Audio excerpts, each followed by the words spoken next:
Hello friends, इस video में हम एक्सरसाइज 1.2 का क्वेश्चन नंबर 2 करेंगे। Question number 2, prove that 3 + 2 root 5 is irrational. आपको प्रूफ करना है कि 3 + 2 रूट 5 एक इर्रेशनल है। तो हम इसमें कॉन्ट्रडिक्शन मेथड का ही इस्तेमाल करेंगे, जैसा कि हमने क्वेश्चन नंबर 1 में किया था। तो यहाँ पर हम मान लेते हैं कि रूट 5 जो है वो इर्रेशनल है। तो यहाँ पर हमें पता ही है कि रूट 5 जो है वो एक इर्रेशनल नंबर है। हमने क्वेश्चन नंबर 1 में अभी देखा था। और हमारी जो एक थ्योरम है उसमें रूट 2, रूट 3 जो भी प्राइम नंबर्स होते हैं वो इर्रेशनल नंबर्स होते हैं। तो हमने यहाँ क्या माना कि रूट 5 जो है वो एक इर्रेशनल नंबर है। And let us assume to the contrary that 3 + 2 root 5 is rational. और हम मान के चल रहे हैं कि 3 + 2 रूट 5 एक रैशनल नंबर है। हम यहाँ पे कॉन्ट्रडिक्शन मेथड का ही इस्तेमाल करने वाले हैं। तो आपको 3 + 2 रूट 5 को आप कैसे लिख सकते हैं?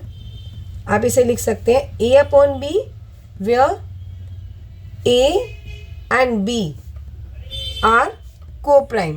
और ये हमारे co-prime नंबर्स हैं।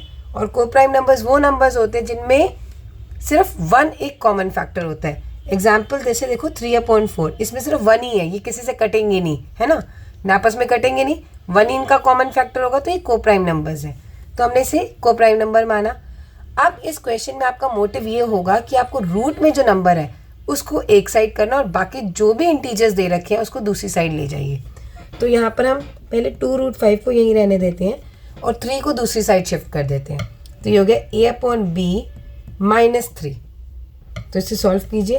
ये हो गया, हम इसके नीचे 1 मान सकते हैं। यहाँ आया B, ये हो गया A -1 के टेबल में B पर B × 3 3B। तो 2 रूट 5 हमारा हो गया A -3B/B।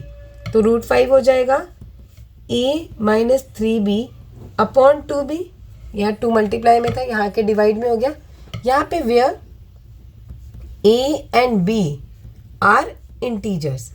अब A और B तो हमारे इंटीजर्स हैं, तो ये भी हमारा पूरा क्या होगा, A -3B भी इंटीजर और 2B भी इंटीजर्स। अब ये पूरा इंटीजर्स है तो ये हमारा हो गया रैशनल नंबर। अब ये रैशनल नंबर है और रूट 5 तो ऑलरेडी आपने इस्टेब्लिश कर रखा है कि इर्रेशनल नंबर है। तो इर्रेशनल नंबर रैशनल नंबर के इक्वल नहीं हो सकता। तो ये बात तो गलत होगी ना, कॉन्ट्राडिक्ट कर गई। हमने माना था कि ये एक रैशनल नंबर है और ये इर्रेशनल है, तो इर्रेशनल रैशनल नंबर के इक्वल तो हो नहीं सकता। और ये तो वेल प्रूवन फैक्ट है कि रूट 5 एक इर्रेशनल है, तो इसके सामने वाला जो होगा वो भी क्या होगा, इर्रेशनल। अब इसे हम लैंग्वेज में लिखेंगे।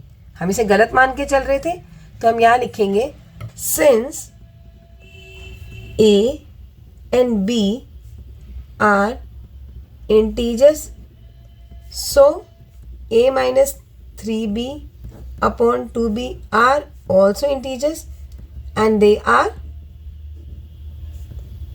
rational number. And it is rational number, but root 5 is an irrational number, जो कि सभी को पता है, हमने पहले प्रूफ करा हुआ है।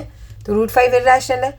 अब इर्रेशनल नंबर रैशनल नंबर के इक्वल तो हो नहीं सकता, तो हमने इसका मतलब जो एजम किया है वो गलत हो गया, वो विरोधाभास पैदा कर रहा है कि नहीं, हमने जो एजम्पशन किया है, वो हमने जो माना है वो गलत माना है। तो दिस कॉन्ट्रडिक्शन क्यों हुई, क्योंकि हमने गलत माना है। तो हम यहाँ लिखेंगे this contradiction has arisen because of our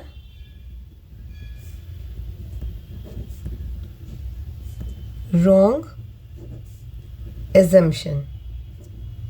हमने गलत माना था। Therefore 3 + 2 रूट 5 एक इर्रेशनल नंबर है।